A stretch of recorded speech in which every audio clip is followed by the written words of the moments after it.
Shooting হোক বা বেড়ানো, শান্তিনিকেতনে গিয়ে সময় কাটাতেন উত্তম কুমার। সেখানকার বিভিন্ন ঘটনার কথা বললেন ডাক্তার সুশোভন বন্দ্যোপাধ্যায়। সালটা আমার এখন ঠিক মনে নেই, ৬০-এর দশকের মাঝামাঝি হবে।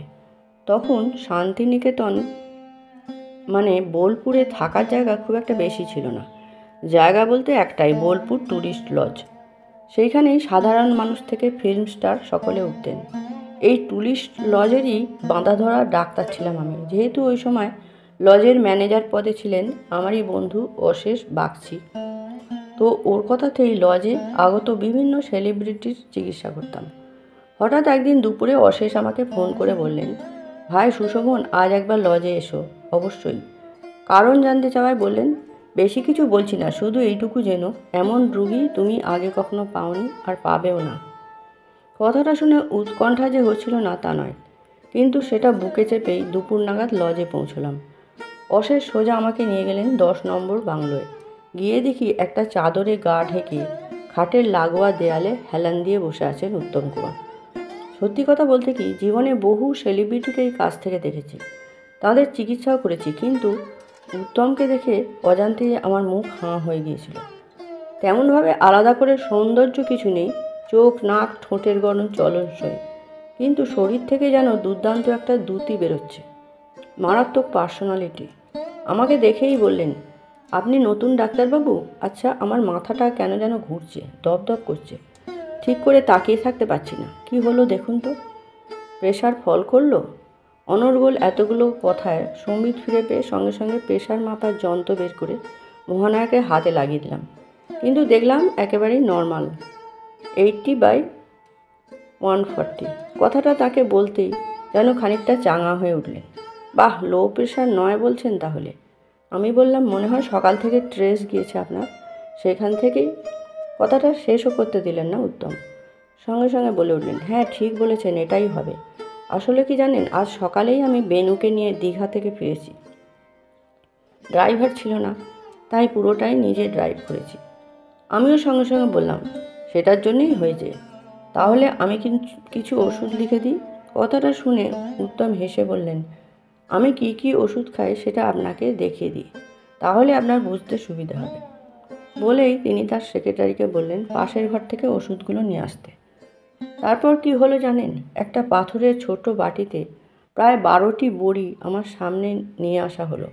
তার মধ্যে হার্ট, প্রেশার, লিভার সব কিছুর ট্যাবলেট মেশানো। খালি চোখে একবার দেখেই বোঝা যাবে না কোনটা কিসের ওষুধ। আমি অবাক হয়ে বললাম, এই ওষুধগুলো কি আপনি একসঙ্গে খান নাকি? উত্তম বললেন, হ্যাঁ তা খাই বটে। আমার আর সময় কোথায় বলুন। আমি তখন আর কিছু বললাম না, কারণ প্রথম সাক্ষাতেই এতটা কড়া হওয়া উচিত নয়। ওষুধ লিখে চলে আসব। কিন্তু উনি বললেন, এরপর থেকে শান্তিনিকেতন এলে কিন্তু আপনিই আমাকে দেখবেন। আজ বিকেলে আসুন, একসঙ্গে চা খাবো। উত্তরে আমিও বললাম, আসতে পারি, দেখতেও পারি, কিন্তু কথা দিতে হবে আপনি আর একসঙ্গে এই ওষুধগুলো খাবেন না। আমার কথাটা যে উত্তম রাখবে না সেটা প্রথম থেকেই জানতাম, কিন্তু তারপর থেকে তার সঙ্গে আমার ঘনিষ্ঠতা বাড়তেই লাগলো। উনি শান্তিনিকেতনে এলেই আমাকে ডেকে নিতেন, আর আমিও চিকিৎসার কারণে হোক বা না হোক তার সঙ্গে গিয়ে সময় কাটাতাম। আর আমার সঙ্গে প্রতিদিনই নতুন নতুন লোক যুক্ত।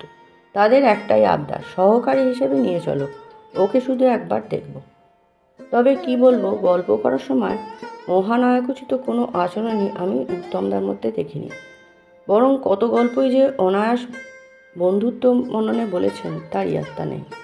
সেই গল্পে যেমন আসতো উত্তমদার ব্যক্তিগত জীবনের কথা, তেমনি আসতো সহকর্মীদের গল্প।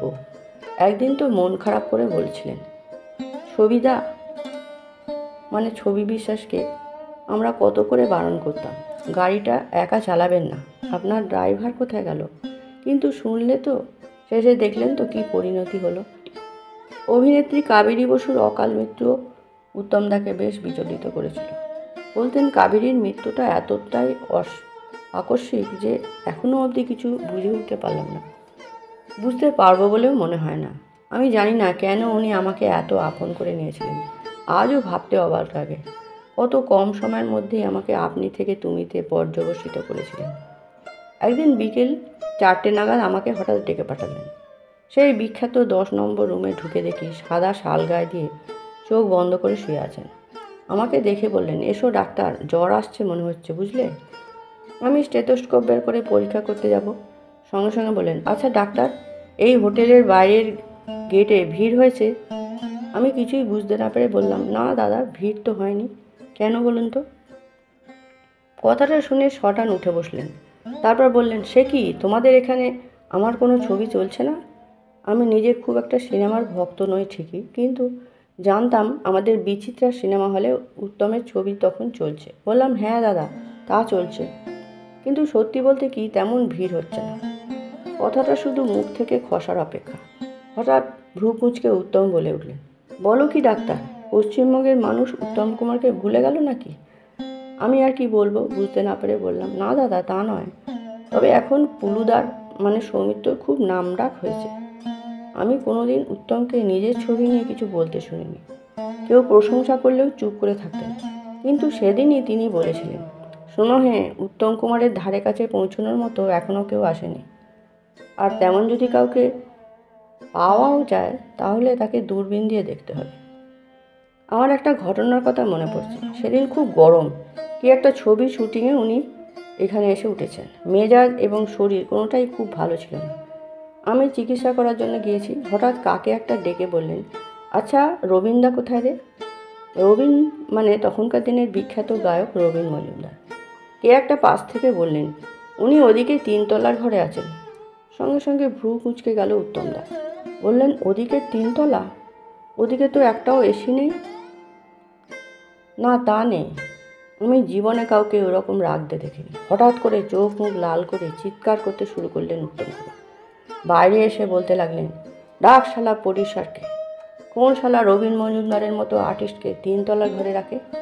আমার সামনে নিয়ে আয়। বলেই আমার দিকে ফিরে, চলো ডাক্তার বলে হনন করে 3 তলায় উঠে গেলেন। তারপর রবীন্দার ঘরের দরজায় টোকা মেরে খুলে তাকে নিচে নামিয়ে এনে বললেন, শালা এরা বাংলা সিনেমা করবে? শিল্পীদের সম্মান দিতে জানে না এরা, জানোয়ার সব। এই সব শুটিং বন্ধ, আমি চলে যাচ্ছি, সব প্যাক আপ। 5 মিনিটের মধ্যে যদি রবীন্দাকে এসি ঘর না দেওয়া হয় তাহলে এই মুহূর্তে কলকাতায় ফিরবো আমি। দরকার পড়লে আমার ঘরটা দিয়ে দিক। হঠাৎ আমার দিকে তাকিয়ে বললেন, যাও তো ডাক্তার, ওপর থেকে রবীন্দার জিনিসগুলো নিয়ে এসো। আর দেখো, ওর বেড সাইড টেবিলের কাছে একটা কৌটো আছে, ওটা সাবধানে ধরো, কিন্তু ওতে ছোট্ট একটা কেউটে সাপ আছে।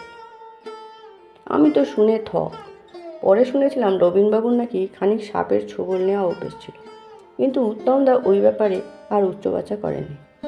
একবার আমাদের ওখানে বাপি লাহিড়ী এবং হেমা মালিনী নাইট হওয়ার কথা। পাকে চক্রে উত্তমদা সেখানে ছিলেন। আমি যখন পৌঁছেছি তখন সকলেই লজে এসে গিয়েছেন, এমনকি উত্তমদা বাইরের চেয়ার নিয়ে বসেছিলেন। আমি গিয়ে জিজ্ঞেস করলাম, দাদা আজ তো এখানে বড় অনুষ্ঠান, সকলে এসে গিয়েছেন দেখেছেন? উত্তমদা সেই ভুবন ভোলানো হাসি দিয়ে বললেন, দেখলাম তো, গায়ককে দেখে মনে হলো উনি চাঁদে যাওয়ার পোশাক পরে এসেছেন। উত্তমদার সঙ্গে এরকম যে কত টুকরো অভিজ্ঞতা আমার আছে তা বলার নয়। আসলে আপনাদের মহানায়ককে আমি এত কাছ থেকে দেখেছি যে আলাদা করে ওর কোনো স্টার ফ্যাক্টর কাজ করে না। উনি আমার দাদার মতো ছিলেন, ভীষণ আন্তরিক, কিন্তু অভিযোগ একটাই, কোনো কথা শুনতেন না। চরম ড্রিঙ্ক করতেন এবং তেল মশলা খাবার খেতেন মাঝে মাঝে। তখন হার্ট লিভারের অবস্থা ভালো নয়। আমি যখন কড়া হয়ে বারণ করতাম তখন হেসে বলতেন, রাগ করো না ডাক্তার, আমি তো তোমাদের সবার কথাই মেনে চলি। কলকাতার ডাক্তার সেন, এখানে তুমি, সব ওষুধই তো ঠিক সময় খাই। তখন আর কথা বলতে পারতাম না, কিন্তু আমি জানতাম ঠিক সময় ওষুধ মানে ওই একসঙ্গে 10-12টা বড়ি খেয়ে ফেলা। নমস্কার। ভিডিওটি ভালো লাগলে সাবস্ক্রাইব করে দেবেন।